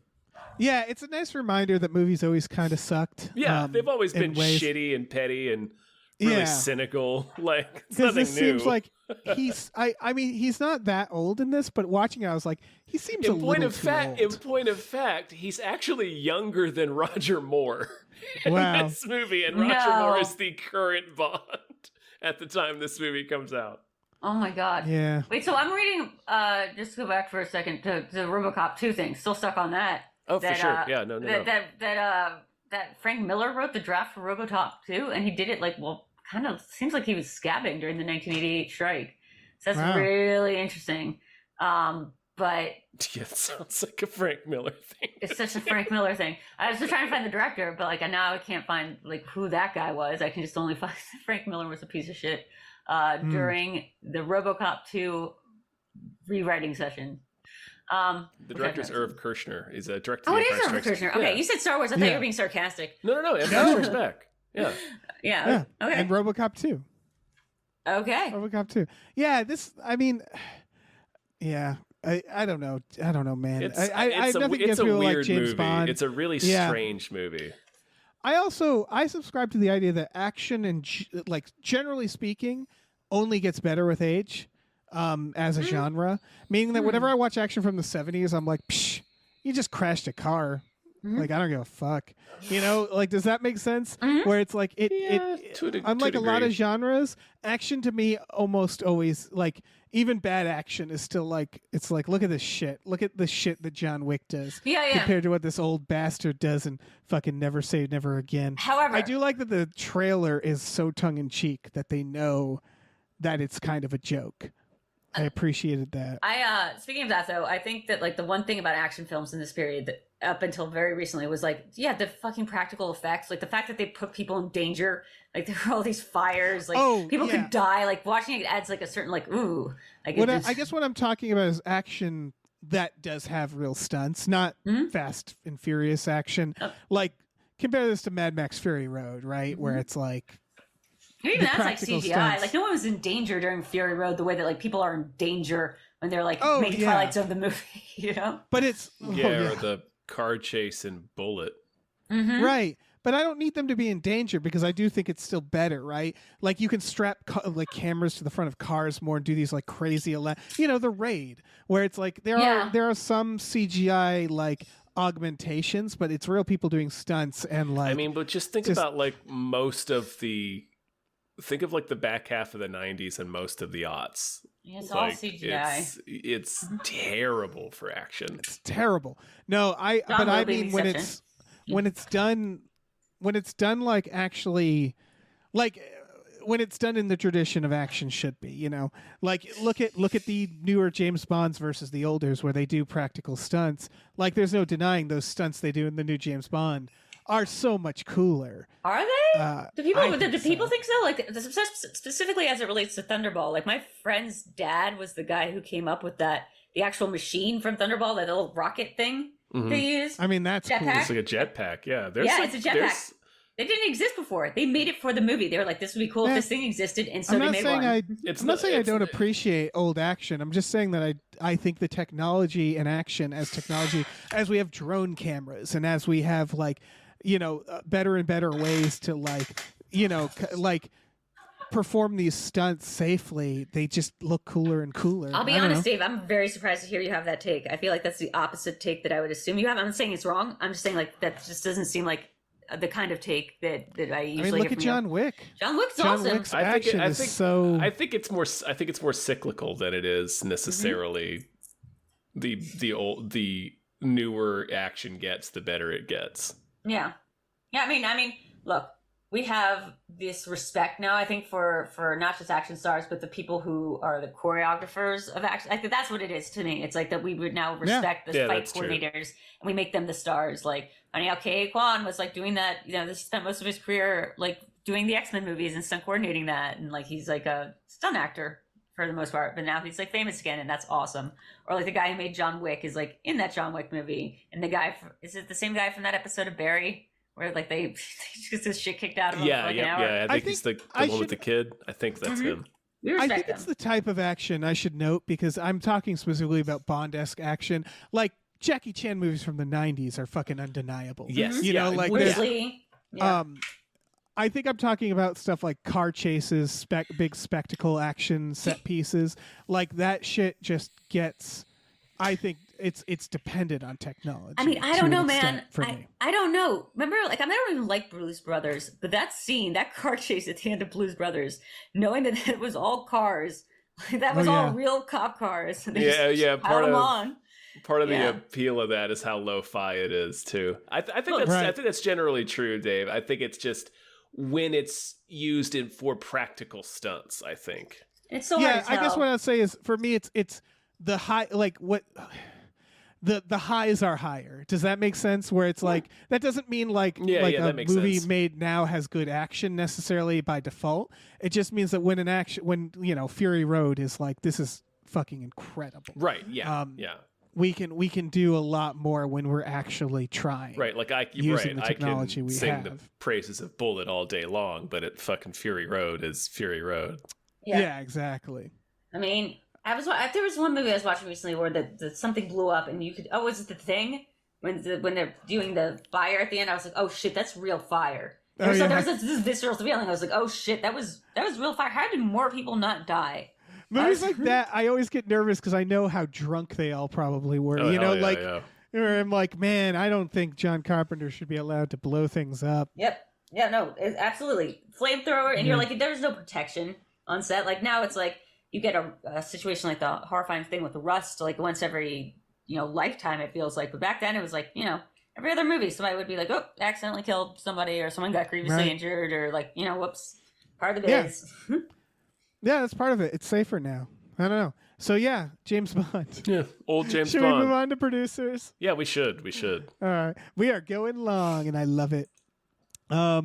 Big old thank you to Davey, the ghost of East Las Vegas, Francis. Thank you. Thank you. Thank you to David Knife Boot Henson. Thank you. Thank you. Thank you. Thank you to Deborah's awesome. Barbara's great, and cancer can go to hell. Thanks so much. Thank you. Thank you to Dracula, the bus driving vampire. Toot, toot. Thank you to Driftless says, long live the new flesh. Yay! Yeah. Thank you to E.T., the extravagant terresticle. Thank you. Thank you to Exploding Runes. Thanks. Thank you to Funky J mostly comes out at night. Mostly. Thanks. Thank you to Heathcliff's Helping Handfuls. Thank you so much. Thank you to ImpossibleWorlds.net. Issue 3 is out now. Gorge yourself on our fiction. Gorge. Thank you. All right, let me swoop in here. Thank you to Jay of the Crow says, it's my birthday month. Give your local Corvids a shiny rock. Do it. Corvids? I think that's birds. I think that's crows, right? Anyway, thank you to Chris Shanovich. Thank you. Thank you to Look Mom on a podcast. Thank you. Thank you to Mabel. Step on me. Step on me. Thank you to Mackenzie. Fuck shuffling with Willem Dafoe's confusingly large dick. Chill. Thank you. Thank you to Mercurial Oz. Thank you. Thank you to Mike the Lurker. Thank you. Thank you to Mongolian Throat Skanking. Thank you. Thank you to Mr. Tell Your Wife how many Patreon subscriptions you have before you agree to buy a house. Thank you. And thank you to musical guest Rob Ritchie. Thank you. All right. The Patreon one was too real. That's too real, guys. All right, the strike's over. Yay! Yay! They're voting on it still. It seems like there was this brief moment like a week ago or less when they were like not budging on the AI stuff. Yeah. And it sure sounds like they budged. Maybe a little bit. It doesn't feel like the full win that the Writers Guild got. Yeah, we don't have the full deets. Variety says the two sides spent the last several days putting the finishing touches on the deal, which will see the first ever protections for actors against artificial intelligence and a historical pay raise. It's like consent. It was like consent and like protections, right? So there is like an option to be the wording of it sounded like it was absolutely still on the table. It's just like you have to opt in, which is right. And it's wild that they wanted it to do it without consent. Yeah, yeah. Of course they did. Yeah, Of course they did. Yeah, they would. It's Hollywood, baby. yeah. There's also a streaming participation bonus, which sounds like there isn't residual. That's exactly what I said. That's exactly what I said. It sounds like a lump sum, which could work for some people and screw other people over depending on the success. Thank you. Yeah, it's a start. Mm-hmm. It's weird to me that they got less of a good deal. Like the Writers Guild was such a huge sweep. It felt like the writers got everything they wanted. The fact that like the actors that you would think have more, like maybe they certainly had more, muscle behind them in terms of influence with like the public opinion of it, maybe and what they were telling people to do. I don't want to say anything. They got a better minimum increase than the Writers Guild or directors. I think part of it is I honestly think that studios realized they can't replace writers with AI, but realized that they could absolutely replace actors with AI, and we're more adamant about that, is my guess. My feeling also is there's so many people in SAG who don't even qualify for like the minimum of health insurance, and I know that's something they raised too. But the Writers Guild's like there's got a lot less members, and it's a lot more coalesced around like certain things. Whereas the Actors Guild is like every extra who's like appeared with a speaking line on a Law and Order episode SVU called Winter Solstice. Go check it out. Okay. But you can just like be in SAG because you got into a SAG program, and then you just can apply for membership like 5 years later, despite having no other credits. Right.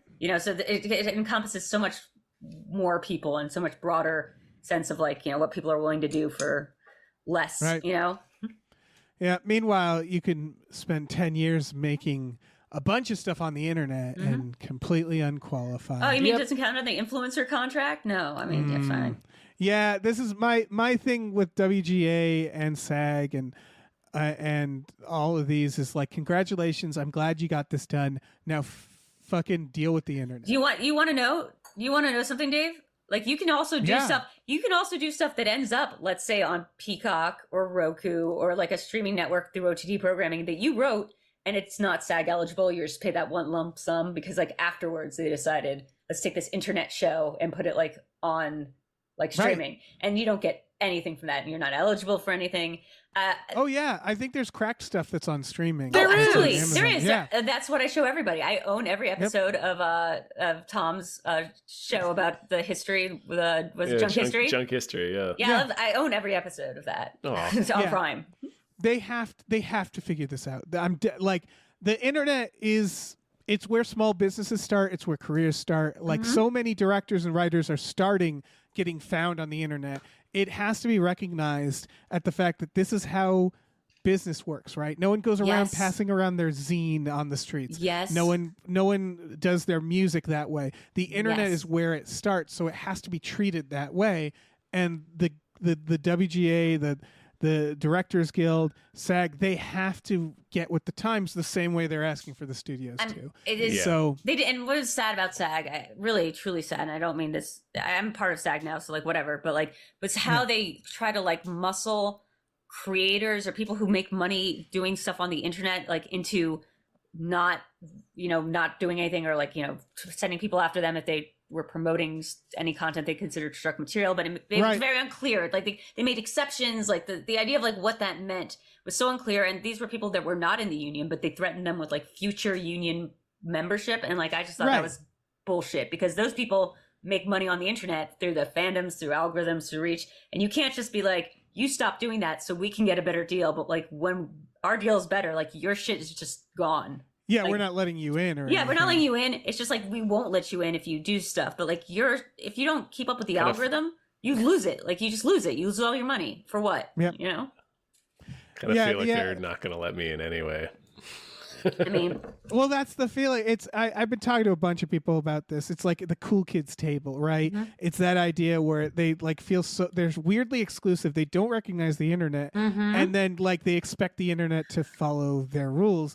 That was very irritating. And God. I get it. They had such bigger fish to fry. The fact that they had to deal with the studios, like I get it. They had other things to do. That's why I'm saying like now they have to get on this, because it wasn't okay. It was not okay. I would argue to the thing you're building, Drew, that's what's going to start happening is if they don't do it, the internet is going to do it for them and they're going to be left out. Well, like the industries will get built on the internet separate, and just that'll be the future eventually. I mean, the thing is that right now we're really at like I really feel like we're at a tipping point with it, because like, there is a provision for internet creation stuff for SAG. It's just called the influencer agreement, because they want that sweet influencer money. And like, influencer is like, to me, and it's not the same for everyone, but for me, influencer is like a signal for a certain type of creator on the internet that is not necessarily the type of people who are like trying for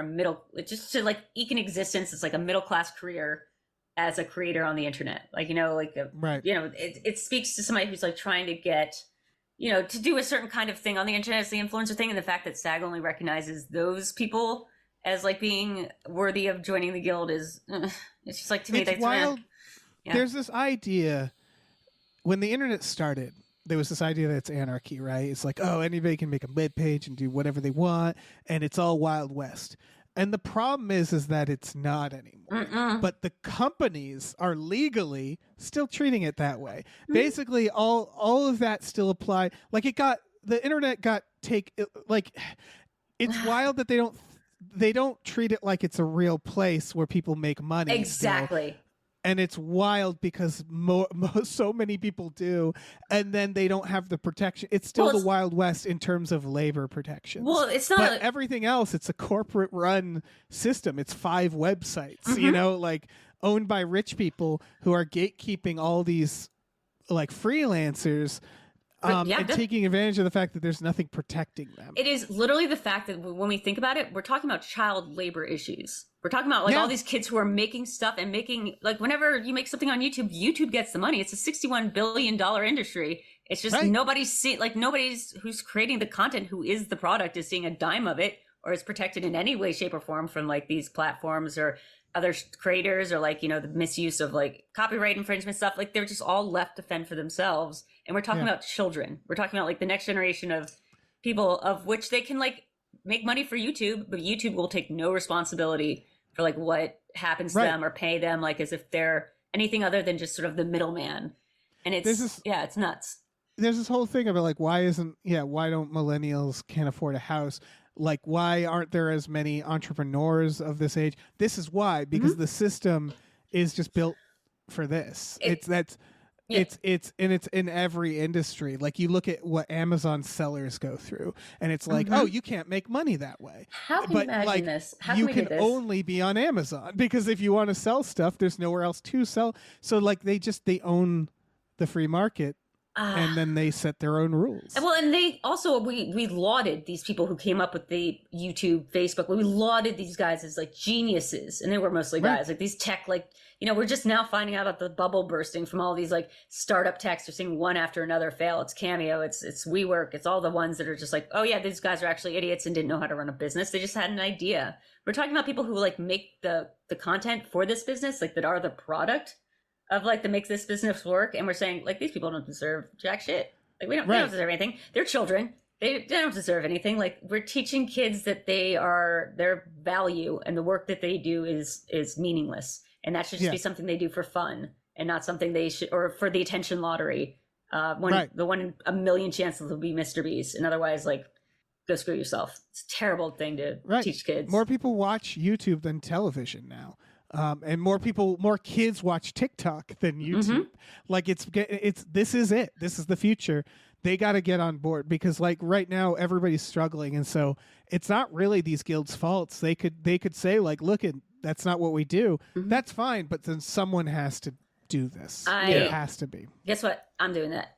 Yeah, that's what I'm doing. Awesome. That's why I'm feeling so hyped about it. And like, a lot of this came from like just the experience of doing the Schmodown and some other stuff like that happened while I was like a content creator for a couple years after having like a really like big career in New York, where I was like, an arts and entertainment editor for a newspaper, and like knew what it was like to have a job and like the things that went along with it, like the natural baseline things that go along with having a job, the protections, like the 401ks, like the health insurance. And then seeing like, oh, well, what if you just didn't have any of that, and you got to like got talked to a certain way or like given contracts that like don't make any sense or like unenforceable, and everyone's just like, oh yeah, I'll sign it because I just really want to be a part of this thing, even if you don't get paid to be a part of it, even if you're paying to be a part of it. It's just really, there's some wild shit. It's one of those things where I'm like, shouldn't Republicans be more concerned about this? Isn't their thing like free market stuff? Like, it's just wild that it's so exploitative. Well, they're trying to roll back child protection labor law or child labor laws in the first place. Currently, that's a good point. Exactly but it's like it's exactly what they claim to care about, which is small businesses. Well, right? That's what it is. Like, yeah. I know why they aren't doing anything. Don't get me wrong, but it's just wild that like that's what we're talking about. We're talking about small businesses, people going in for themselves, and it's like it's just so weird how. Sorry. No. This is totally right. This is totally. You're totally on example. The recent example was Unity, which was the video game making software. In order to make a video game that gets on a console, you have to pay their like $500 a month subscription to use Unity, and then you put it on PlayStation Plus, and they give it away for free. Yep. Because if you're an indie game maker, that's how you get your game seen. You have to offer it for free. A lot of those deals, they don't pay you shit. Yep. Now Unity is now charging those game developers a percentage per download of their game that is being downloaded for free. And it's like, so what's going on? You're getting pressed by both sides. How could anybody expect to make money making a video game when you have to give it away for free and pay for people to consume it? I mean, it's the greatest trick the devil ever pulled is like this internet bullshit, because like what they say, the argument against it is like, well, we're just this distribution platform. It's the we're exposure, just like, you know, it's not even that. But it's just like, oh, we help amplify like your message. Oh, it's like, dude, it's doing shit for exposure. That's what I meant. Like, we're paying you exposure. But like the idea is that like they're getting money from your work. Like the downloads, that gets money like to them. Like that's why it's so their money is there in this industry, and everyone knows it. And that's why everyone's trying to get a cut of it, trying to create these like platforms, because the platforms make money. You know, they also plowed down everybody else. It's like a Walmart moving in, closing down Main Street, and then being like, "You're welcome to come work here." Yeah, you know, like it's free? that. It's like Amazon is like, well, these third party sellers, they don't have to come on here, and it's like, yeah, they do though, because you steamrolled the internet. Nobody goes anywhere else. So yeah, they do have to sell stuff on Amazon. I am heartened a little bit by like what's happening with Premium X, just like how hard Elon is eating it for trying to like push the exact same thing, where he's like, come make money through our like creator program that you have to pay for. And like, you're like, no. I think are you fucking kidding me? No. Yeah. Man, that suggestion where he was like, every Twitter user will now have to pay $1 subscription fee. Like the fact that he got down to so funny. Literally, okay, what if every one of you gave me $1? I'm like, that's great. Like, everybody puts us a Homer Simpson auto dialer scam.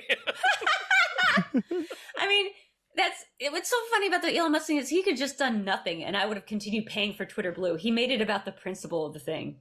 You know? Yeah. He made it about he's the worst salesperson in the world. But that's what we're talking about here is like I've gotten angry enough. I think like creators are getting angry enough where they're just not like it's not even just that they've been taken advantage of. They're willing to put up money for a company to make money off of them. It's just that like it's getting to be the principle of the thing. It's getting to be like the fact that it is like children that we're talking about, and it's getting to be the fact that like fuck you, pay me. It's really Newsies. And I know you guys did some more news about that, but like I gotta say like that was an analogy that I gave to like a really long time ago. Where it's like, this shit is the newsy crisis of like 19, whatever it was, the newsboy strike of 1910. Newsboy strike, yeah. It is. Yeah. I do want to know, I personally, I don't know, we have a wonderful patrons. We're in a great system with people. It's more like the larger problem where it's like, this is not a sustainable economy. Well, you know, like it's less, I don't know. I don't feel personally slighted, I guess I want to note. It's more of just like, this shouldn't be the case, right? Like this system is bound for disaster. Right, I would say it's the so Patreon fragile. models. Like if something Patreon gets bought or goes down or something, you know. If Elon Musk buys Patreon and calls it fucking Memetopia, yeah. Guys, can I tell you some bad news? Like, yes. I have some really bad news for you. Patreon's not in good shape. And I've been talking to me and thinking about this a lot. It's like if something happens to Patreon, which there's been increasing signs that there is just something's gonna happen. And what would what would that mean? People still want to pay for you, like, you know, Right. but they don't have to PayPal you. There's no equivalent in the market of like a Patreon. I know. It's horrifying. It's horrifying. Ko-Fi, I guess. I would just say start looking into alternatives like sooner rather than later, because they've had some really worrying signs about. They can mail us $5. Yeah, if everyone guys. gives me $1. Yeah. Yeah. So anyway, they're making that Blade movie. It's going to They be sure R-rated. are. It's going to be Are they R-rated. doing that again? Are we doing that Apparently. They again? are, yeah, with Mahershala Ali. There's all sorts of rumors around the turmoil. I don't know how much, but we do know, according to the director, it will be R-rated. And, you know, this is like one of the very few Marvel things where I'm just like, yes, I am excited for that. Which director is it still? Or again? Ah, I don't know. You don't know? But you said the I director mean- said it's R. I'll look it up. I'll look it Okay. up. I just remember it being like 8 different guys. So wondering if I it's still know the same there's, guy. according to that variety thing that we talked about last week. Oh, go ahead. Good. Jan Demange. I don't know if I'm saying that. He must be new, right? Like there was a guy as of like 2 weeks He was ago. born in the 70s. No, I mean like he's new on the project. Like Blade directors, like there was a New to the really famous project, one. not the planet, dude. All right, He's not fair. new. He was behind Lovecraft Country, so Oh, okay. that's actually a pretty fucking good sign. I didn't love Lovecraft Country. I'll be honest, that wasn't for me. But like, I think that probably means that he's good at taking this. Same. I really liked the beginning of Lovecraft Country, and then it really Mhm. fell Yeah. off it. I'm- Anyway, Yeah. I'm generally checked out of Marvel, but like that's what I mean is like Blade is one of the few ones where I'm like, that's good casting. Mia Goth's in there. Oh yeah, that's cool. That's cool. I mean, did yeah. you see the Eternals, Dave? I think you guys reviewed it, right? I think we Yeah. did, yeah. So that post-credit sequence, I didn't know that was Mahershala Ali. I assumed, Yeah, that's Blade. yeah, that was Blade. I assumed just because it's how it's happened in every other movie that was just Nick Fury that was talking off camera because you never see him. Right. You just never see him. So I was just like, oh, Kit Harington is joining the Avengers, and I was like, oh no, wait, there is no Avengers.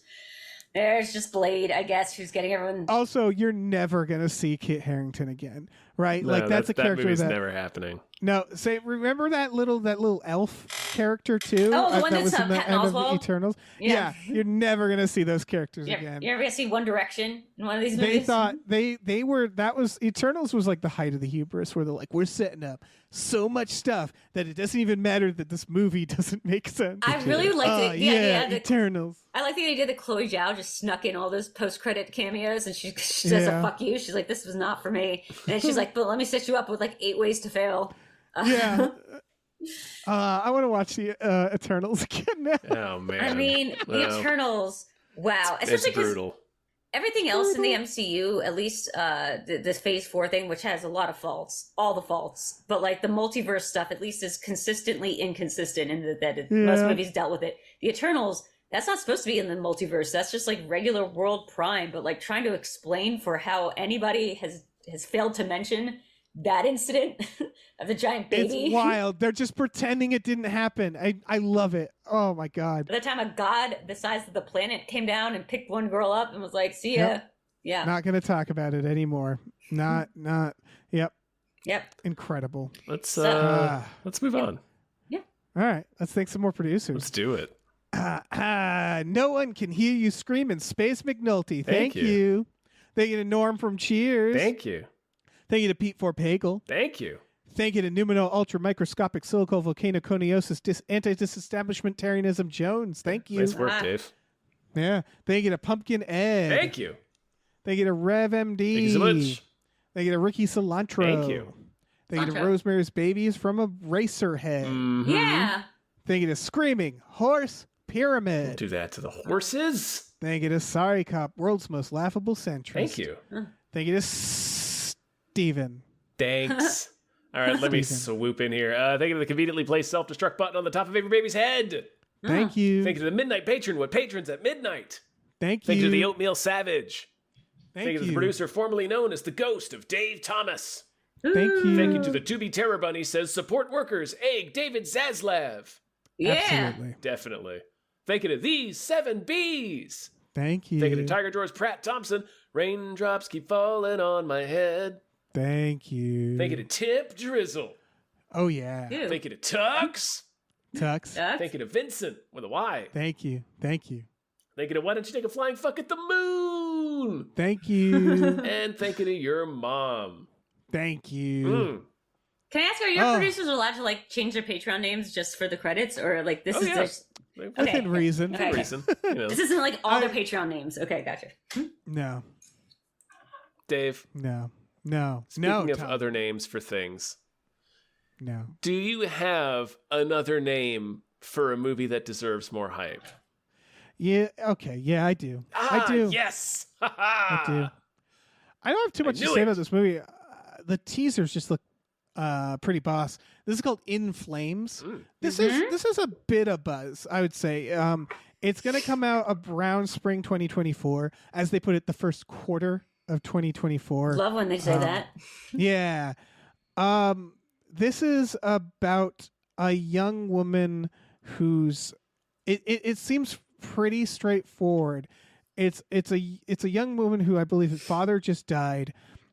Her uncle is like trying to take over the family. This is, I want to say, Pakistan. Oh, yeah, I it's believe is where Pakistani. it takes place. Okay. And it's a society that's like pretty oppressive to women, and it's this idea of like kind of her dealing with that while like I think like Ghosts, I ghosts think, yeah. of her parents are visiting her. The plot is pretty like the plot seems fine. And I hate to undersell it because the trailers just gave me hardcore It Follows vibes. It looks really well made. And that's why I'm really curious about it. It looks like a really like well done, pretty original looking horror movie. Yeah. It gave me a little bit of Under the Shadow vibes, if people have seen that. Not from the same area, mind you, but it's also about a woman being haunted in a society that is very restrictive on women. So it adds this like added you have nowhere to go horror, you know? There's also like this another movie I've been seeing a lot of trailers for in the theater, and I can't remember the name, but it's about like seems like it's about like a girl who has like a weird box or like a weird evil friend or something, but it what it reminds me of is it's just not an American or westernized kind of horror.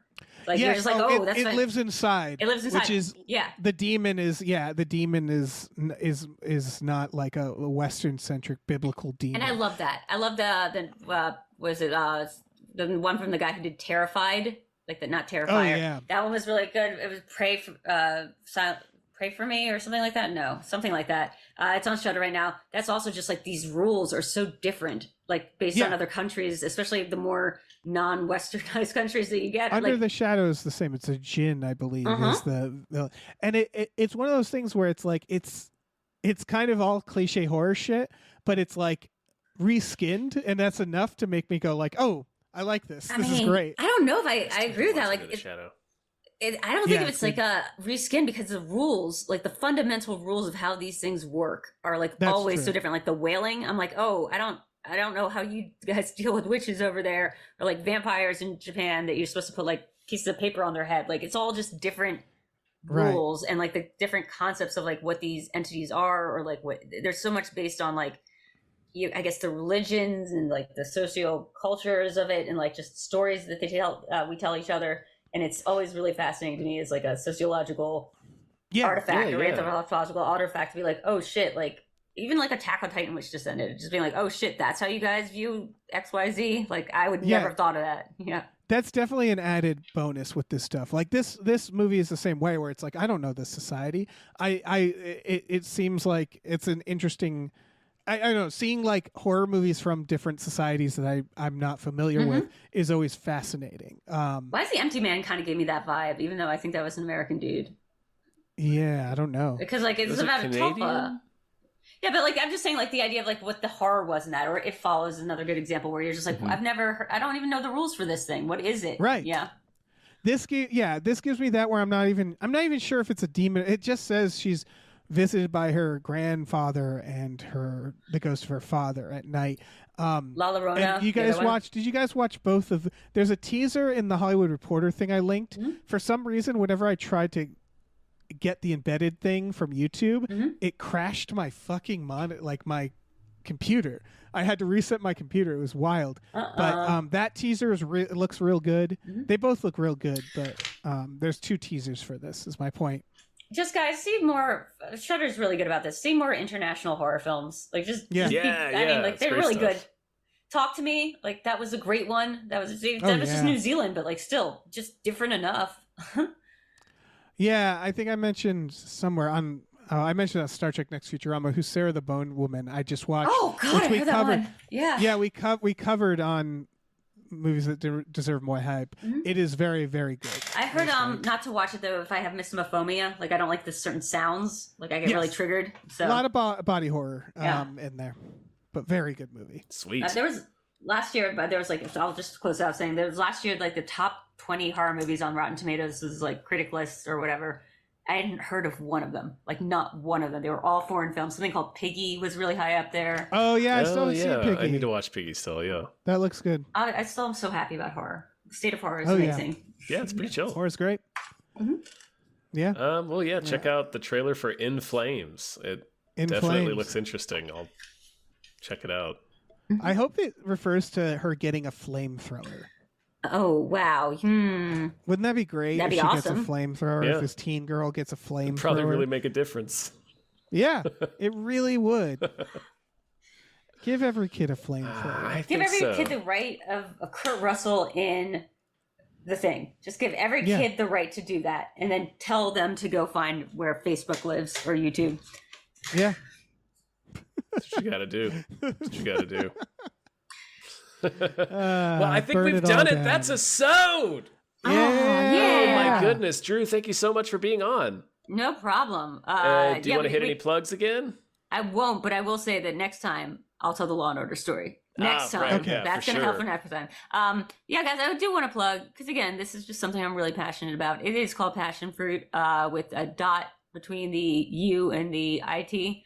So go check that out. We're doing a lot of cool things. I'm actually about to run and write today's newsletter about how Star Wars fans are toxic, and that toxicity bleeds down to other creators. So it's going to be fun. We're going to write about the strike stuff too.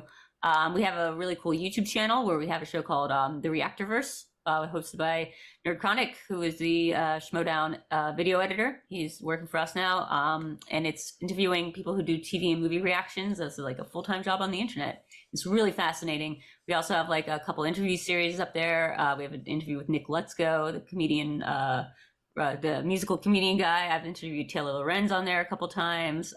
It's really good. It's a really good thing we have going on. So check it out. Subscribe to the newsletter. I'm always talking shit in it. It's awesome. Nice. Sweet. Thank you. We have a Patreon, patreon.com/gamefullyunemployed, GAMEFULLY, unemployed. You go on there for $5 a month. You get access to Tom and Jeff Watch Batman, Fox Mulder is a Maniac, Star Trek The Next Futurama, and Spiel Boys. Those are podcasts. Every Friday night, we watch movies with our patrons. Mm-hmm. It's always fun. We watch only good movies, so definitely check that out. To talk to anybody else about that, just go on and watch the good movies with us. Quills. It's going to be Quills. One of these Definitely days, is it's got to be Quills. Quills. Drew frequently comes in with 10 minutes left and wants to know what's going on. Yeah. And the other thing is really, I always try to make it on time, but it's always like 10 p.m. Oh no, it's totally fine. No, you show up whenever. It's really chill. It's It's the highlight of my week, guys. no Here's the press, threat. no press hang. Yeah. We also have a store. Head over to gamefullyunemployed.com where you can find a link to our Teespring store where we have all kinds of cool original artwork and design. You get on t-shirts, mugs, stickers, posters, all sorts of things so you can slap your old 007 peepers onto that. Say goodbye, everyone. Goodbye. Good night, Gracie.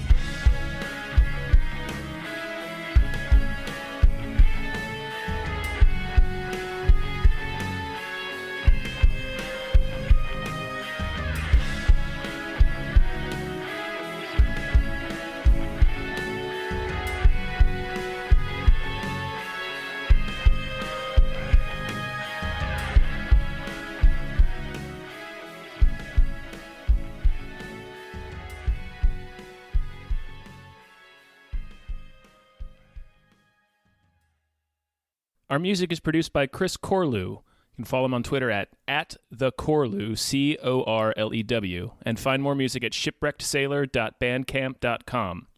Our channel artwork is produced by Michael Vincent Bramley. You can find more of his artwork at instagram.com/mvbramleyart. Our episode artwork is produced by Justin Brown. You can follow him on Twitter at Justin T. Brown and find more of his artwork at artnessbyjustinbrown.com and justinbrown.info.